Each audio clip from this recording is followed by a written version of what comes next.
Bonjour à tous, ravi de vous retrouver pour ce premier Zoom après 2 mois de confinement. Mon invité aujourd'hui, Jean-Louis Cacomo. Bonjour monsieur. Bonjour monsieur.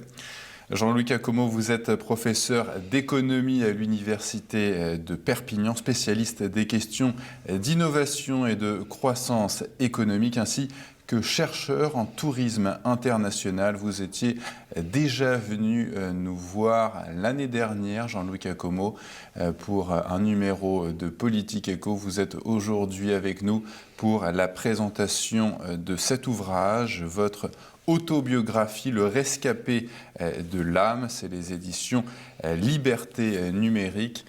Un ouvrage lourd, puisqu'il s'agit du récit de votre vie, un récit qui va tourner au cauchemar en 2009.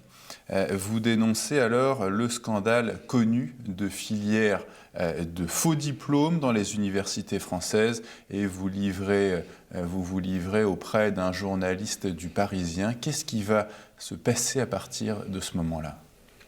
J'étais à Marseille, à Aix, où je faisais une conférence, et puis le Parisien me contacte, et Jean-Jacques Bourdin aussi, pour BFM TV. Donc j'ai pas pris d'initiative, parce qu'on m'avait reproché d'avoir un peu approché la presse, mais par rapport à ce moment-là, à l'affaire de Toulon. Puisqu'à ce moment-là, on me demande de témoigner, de corroborer des témoignages d'étudiants. Le directeur de l'IAE de Toulon vendait des diplômes auprès d'étudiants chinois. Ça a été confirmé, mon témoignage, par des hauts fonctionnaires, mais qui ont dû garder l'anonymat. Ça a été publié dans Le Parisien. Et 2 jours après, j'ai été convoqué. Enfin, le jour même, le téléphone sonne. C'est le président de l'Université de Perpignan qui me convoque. Alors, je lui explique que je suis à Marseille et puis que j'avais l'intention de venir le voir. Et il me demande de ne plus parler à la presse. Il va vous convoquer dans votre bureau ? Dans son bureau. Qu'est-ce qu'il va vous dire alors ? De ne plus m'adresser à la presse. Et bon, alors je ne comprenais pas du tout sa réaction. Ouais. Je me doutais qu'il y avait de telles pratiques à Perpignan, puisque des étudiants m'avaient posé des liasses de billets sur mon bureau pour que j'augmente des notes, que je leur donne des mentions, et ils avaient été surpris que je refuse. Des étudiants ? Alors c'était quand même des liasses de billets de 100 €, bah là, des Chinois aussi. D'accord. Je trouve. Donc j'en ai déduit que mes collègues acceptaient, que j'étais le petit mouton noir. Ce que je ne savais pas, ce que j'ai su beaucoup plus tard, suite aux enquêtes que j'ai fait déclencher. Tentative de corruption, c'est quand même qu'il y avait la grave. même filière à Perpignan qu'à Toulon. Ouais. Donc en informant mes supérieurs, moi qui croyais bien faire... En fait, on va vous le reprocher. Votre président d'alors, qui va changer ensuite, ce président d'université va vous dire « Mais qu'est-ce que tu as fait ?» Il y avait une filière identique. Alors là, c'était une filière catalane, puisque nous sommes à quelques minutes de l'Espagne, qui délivrait des diplômes qui n'existent pas, qui ne sont pas reconnus par l'État, qui sont faux, mais qui faisaient payer les étudiants, et plus particulièrement des étudiants étrangers, parce qu'ils voient ça de loin, donc ils sont prêts à payer. Suite à ça, Jean-Louis Cacomo, vous allez faire un séjour long dans un hôpital psychiatrique, 1 an et demi. Pourquoi une durée aussi longue ? Alors je suis littéralement raflé. Je descends chez moi, j'ai habité à 200 mètres face au campus, donc j'allais à pied en classe. Et à 6 h du mat', à la porte, il y avait une ambulance. On me pique et on m'emmène à l'hôpital. On m'emmène aux urgences psychiatriques d'abord, en attendant qu'une chambre se libère dans un hôpital. On m'explique que ça va durer 2-3 jours. Et entre-temps, une décision d'HDT se met en place. HDT ? Internement par un tiers. Alors, qui était le tiers qui a décidé votre internement ? En 2009, 2 collègues, dont la carrière a connu, qui ont 15 ans de moins que moi. Ils sont aujourd'hui directeurs de l'IUT, donc ils ont été propulsés. Donc, à la demande du président, 2 collègues ont signé l'HDT, ce qui est totalement illégal, puisque l'internement par un tiers ne peut venir que d'un membre de la famille. Et qui sont ces gens-là ? Et qui doit être validé par 2 Leur identité, l'identité de ces 2 personnes qui alors ont là, décidé votre internement. Quand je dis 2 collègues, un des 2 était étudiant à l'époque, il était doctorant, il est aujourd'hui directeur de l'IUT, pour ne pas citer Laurent Cavagnac. Quant à l'autre, il s'est retrouvé directeur de la VAE. Et donc pourquoi vous allez rester 1 an et demi ? Au nom de quoi ? Le problème, c'est que moi, je faisais le coq, je pensais qu'il y avait une erreur sur la personne. J'étais encore... on m'avait raflé, hein, j'allais en cours, donc j'étais en costume. Petit à petit, on me met un pyjama bleu. Aucune visite de l'extérieur. Au bout d'une semaine, je commence à m'inquiéter. Et puis, comme dès le premier jour, on me donne des médicaments, un traitement assez lourd, je perds de plus en plus toutes mes facultés. Mais un traitement pour quoi? Ah ben, il me diagnostique bipolaire. Donc, du coup, du Valium, du Xanax, du Xeroquel, de l'Abilify 5 fois par jour. Donc, effectivement, assez rapidement, j'ai pris du poids, j'ai perdu l'usage de la parole. Donc là, votre système nerveux qui tombe à zéro, là. Voilà. Et la loi prévoit, mais bon, la loi, quand ça les arrange, ils la font jouer, qu'au bout de 15 jours, vous avez une visite de contrôle pour voir si votre internement est justifié, auquel cas on vous relâche. Mais moi, 15 jours après, j'étais dans un état qui... Mais là, vous n'avez aucun droit, vous ne pouvez pas essayer d'appeler la police pour... on vous prend votre téléphone. Et votre famille, personne ne se demande où est-ce que vous êtes passé, c'est ce que j'ai pensé, moi, dans ma tête, évidemment, mais eux, évidemment, ils se sont inquiétés, surtout que j'avais rendez-vous avec mon fils le jour-là, je devais aller en cours. Le directeur de l'hôpital, le président de l'université ont informé ma famille, les étudiants, vous inquiétez pas, M. Kakomo a une dépression, on aura un remplaçant pour les cours. À ma mère, vous inquiétez pas, il est bien, on s'en occupe, il a eu un coup dur dans sa vie, il avait besoin d'être arrêté, voilà, il y a eu tout un... Est-ce que vous une version officielle des choses. Moi, je ne pouvais pas répondre à ça. Est-ce que vous vous dites peut-être au fond de vous, ben oui, je ne vais pas bien ou Ah non, pas du tout. Ouais. Je venais de sortir mon 10e livre à ce moment-là. Je m'étais remarié. J'avais la garde alternée de mes fils. J'étais marié quand même depuis 3 mois. Non, j'avais des projets. Bon. Après, des coups durs, oui, mais pas, ça ne justifie pas l'internement. D'autres collègues ont eu des coups durs à la fac, on les envoyait en Thaïlande en séjour touristique. À votre sortie, Jean-Louis Kakomo, aucun suivi médical n'est jugé nécessaire et pourtant, vous allez être de nouveau interné pendant 1 an et demi. Après être entré à l'hôpital pour un simple contrôle de routine. Là, on va vous reprendre de force et vous recoller 1 an et demi d'internement. Alors là, ce qui est terrible, c'est un peu comme la Première Guerre mondiale, on dit c'est la der des der, qu'il va y en avoir une autre. Donc moi, je me dis, j'avais jamais connu un internement, je ne savais même pas que c'était encore pensable des choses comme ça en France, parce que les conditions de vie dans les pavillons où j'étais sont assez terribles. Et alors là, vous apprenez que vous Mais êtes là, je fais le interné. semestre, oui, au bout de 18 mois, je fais la rentrée de septembre. Et ils se débrouillent pour vous coincer pendant les vacances, oui, parce qu'ils ne peuvent pas venir me chercher en cours, tout ça. Donc je fais le semestre, arrive Noël, je vais à Londres avec mes fils. Je vais voir Michael Jackson, j'amène mes enfants au British Museum, je sors le modèle français dans l'impasse, donc je fais avec un interview avec Jean Robin à la télé, qui a bien cartonné. Donc là aussi, j'ai tous les... Il n'y a pas de dépression, c'est fini ça. Mais manifestement, ça ne plaît pas que je sois ressorti. Et là, c'est le nouveau président, que je ne connaissais absolument pas, qui vous demande, Fabrice donc, Laurent, au nom du principe de précaution, qui donc, vous fait interner. Mais triple égalité. La précaution de quoi? Alors, tel que ça a été présenté, il a prétexté du fait que j'avais fait un premier séjour psychiatrique, qu'il y avait eu un crime sur le campus. Mais ça, j'en parlerai. Maintenant, la police, c'est lié à mon affaire, ce crime. L'histoire d'un étudiant chinois tueur en janvier 2010. Par précaution, comme cet étudiant chinois avait un passé...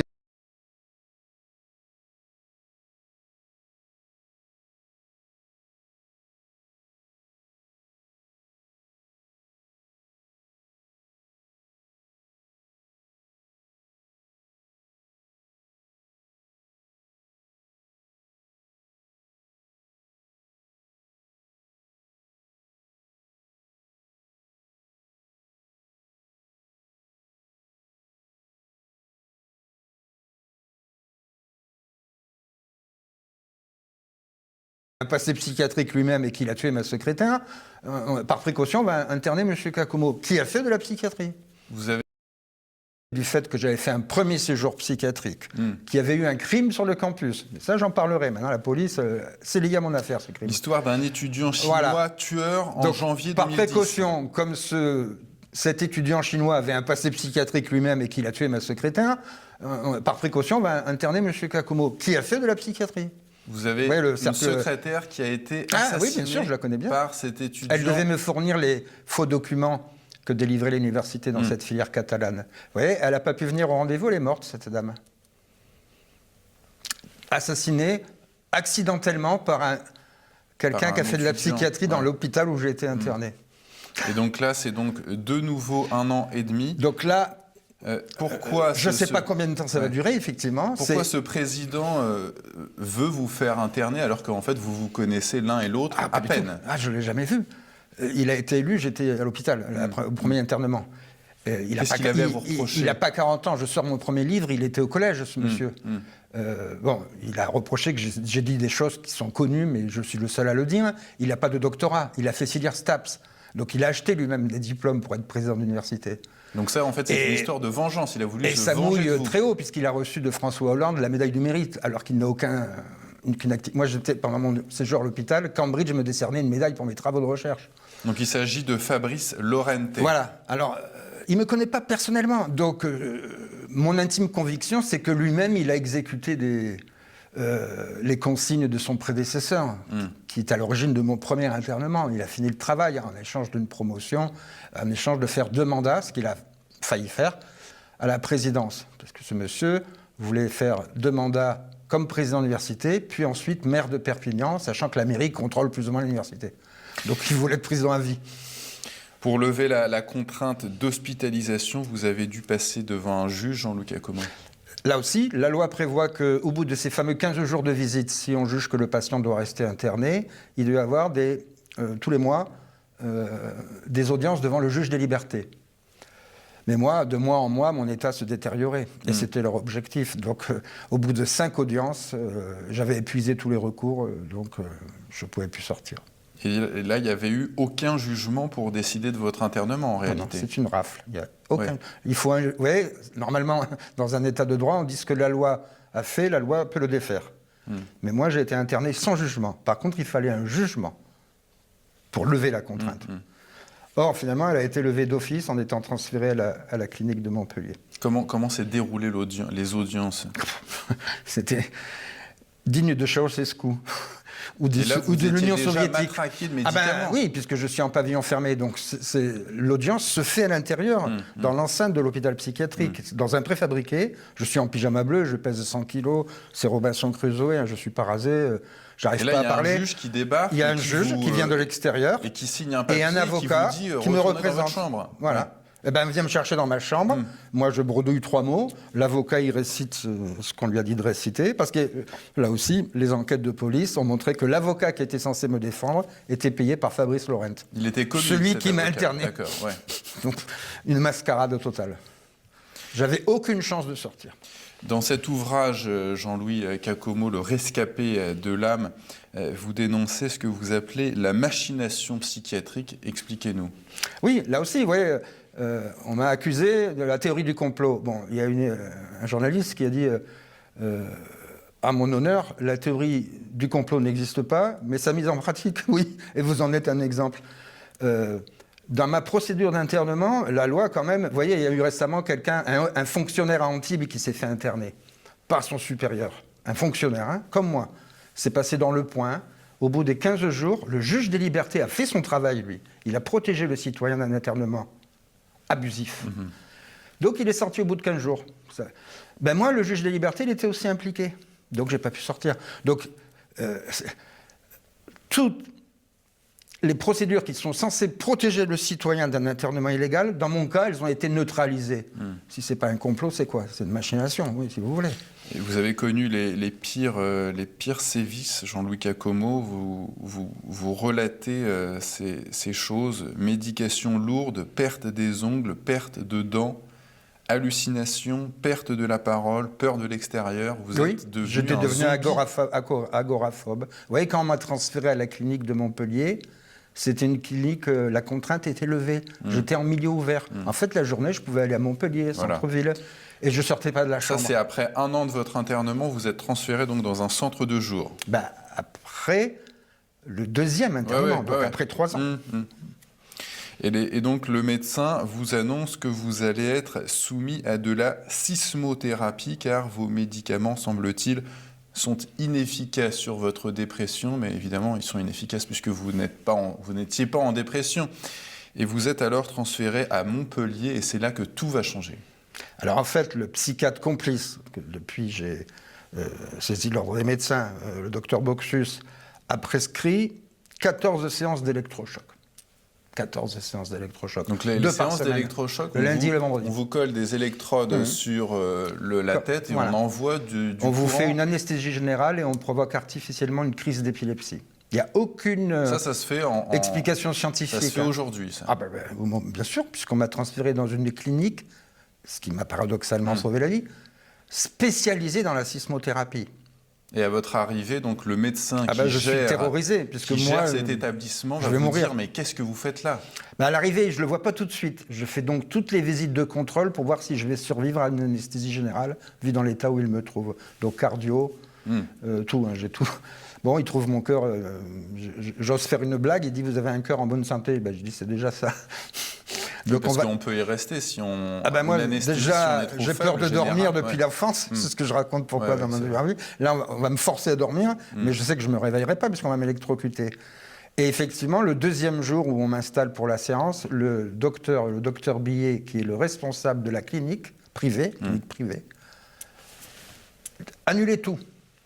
Le docteur Billet. Voilà, et je n'ai jamais fait aucune séance d'électrochoc.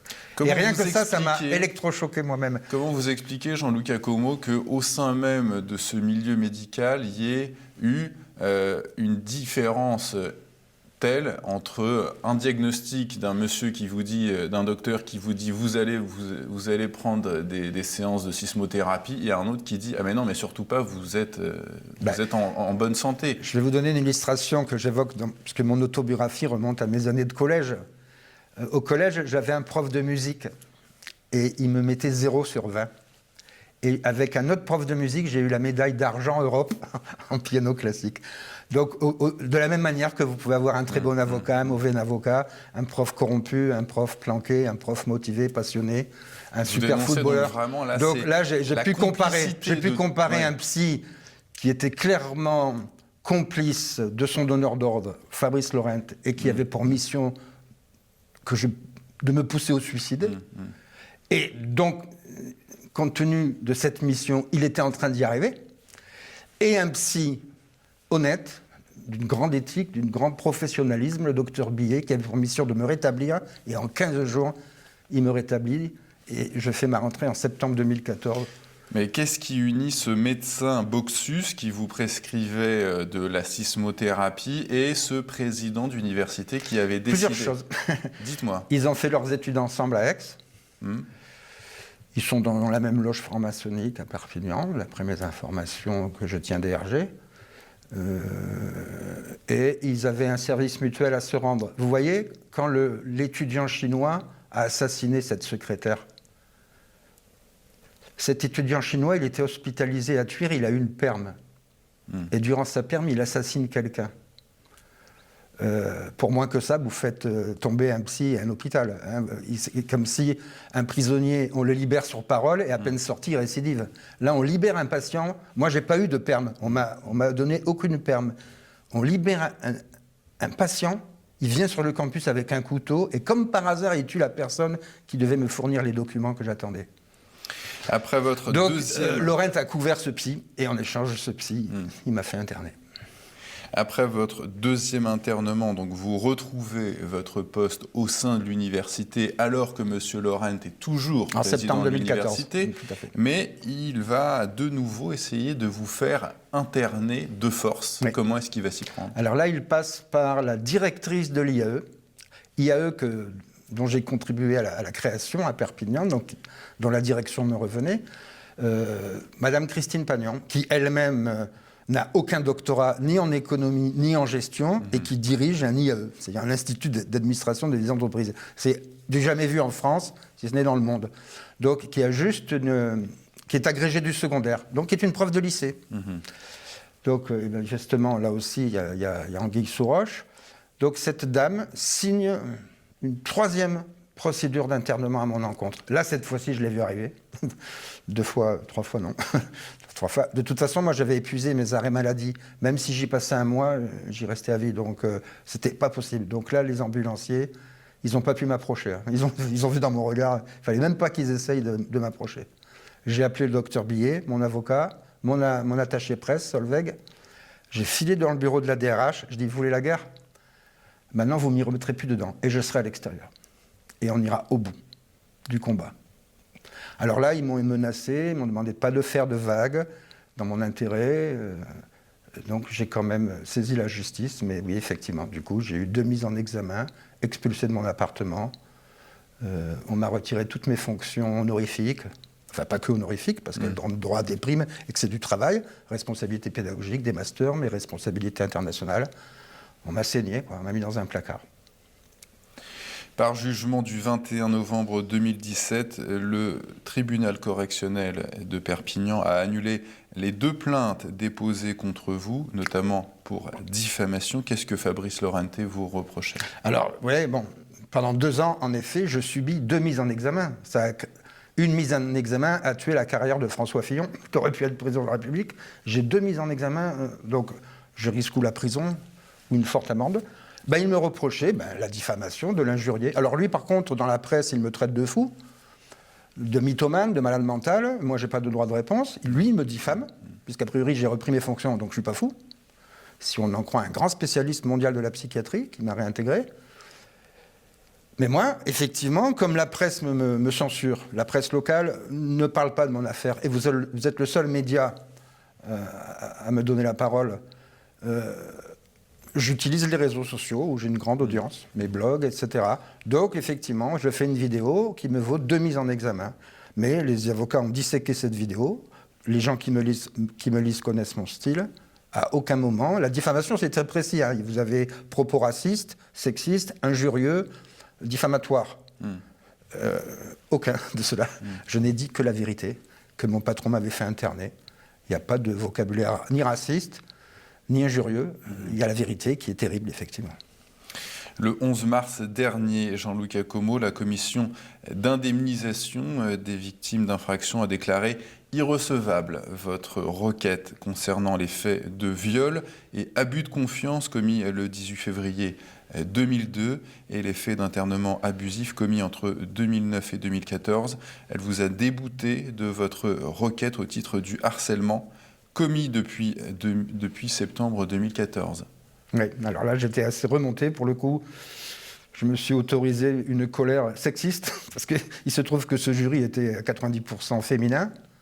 Mais je le dis, c'est important. Quel était le problème, alors, parce que je sais, là aussi, parce que tout se sait que parmi ces dames, il y avait des copines de M. Lorente, et qu'elles n'avaient pas l'intention de me donner raison, mais que ces mêmes dames donnent raison. Si une fille pense qu'elle a été regardée de travers par son patron, elle porte plainte pour viol. D'ailleurs, la mère de mes enfants a fait jouer ça contre moi, et elle gagne. Moi, j'ai subi ce qu'aucune femme ne voudrait subir, aucune mère. Je n'ai pas vu mes enfants depuis 2009. Et ils n'ont pas trouvé qu'il y ait matière à préjudice. Voilà, donc j'ai fait appel en me disant que ce jury n'était pas recevable. Je voulais qu'il soit composé à parité d'hommes et de femmes. Parce que vous voyez, quand j'ai voulu retrouver la garde de mes enfants, quand c'était une juge femme, j'ai perdu. Et quand ça a été un juge homme, j'ai retrouvé la parité, la garde de mes enfants. Bon, le mal était fait, maintenant mes enfants étaient majeurs, donc de toute façon, c'était à eux de choisir. Mais vous voyez, c'est important. La justice des hommes ou des femmes, elle est incarnée par des êtres humains. Quand j'ai parlé à un juge homme, je lui ai dit, mais vous voyez ne pas voir vos enfants ce soir quand vous allez vous rentrer? Ben moi, depuis 2009, je passe 1 heure avec eux en présence de quelqu'un. Vous faites ça à une femme, il y a un communiqué le soir à 20h, on accuse le papa d'avoir enlevé les enfants. Donc il y aura un appel, et donc il y aura pour la CIVI, oui. Une deuxième audience pour la CIVI en parallèle. D'autant plus que le harcèlement a continué avec le nouveau président, qui là, pour le coup, je connais bien. Parce que M. Lorente donc, a démissionné. Voilà, il a été démissionné. Parce que vous avez lancé une action au pénal contre lui. À Montpellier.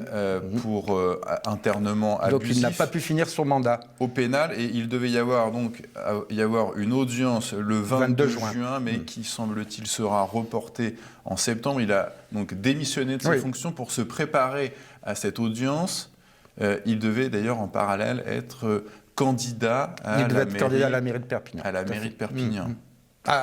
À l'écouter, il était déjà le futur maire, ce qui était très possible. Il voulait faire état de son bilan à l'université, son bilan glorieux, pour prendre la mairie. D'ailleurs, c'est ce que je dénonce dans mon affaire. Ouais. Il y a des relations dangereuses, comme on dit en référence à l'œuvre littéraire, des relations les liaisons dangereuses, les liaisons dangereuses, tout à fait, entre la mairie et l'université. Et là, dans mon affaire, sachez que ça, c'est le cas dans toutes les communes de France, un maire est d'office président du conseil d'administration d'un hôpital psychiatrique de sa ville. Il est d'office au conseil d'administration de l'université, s'il y a une université dans sa ville. Donc moi, il y a 3 ou 4 personnes qui sont à l'hôpital psychiatrique, à la mairie, à l'université. Et qui sont sans doute dans la même logique. Et preuve que cette audience peut aller dans votre sens, vous avez retrouvé la plupart des missions que vous aviez avant toutes ces histoires. Vous avez retrouvé tous vos élèves. À la rentrée prochaine, vous aurez vos masters et l'ensemble. Voilà. Vous aurez vos centaines d'élèves. Voilà. Ce que j'avais en 2009. Ouais. Voilà.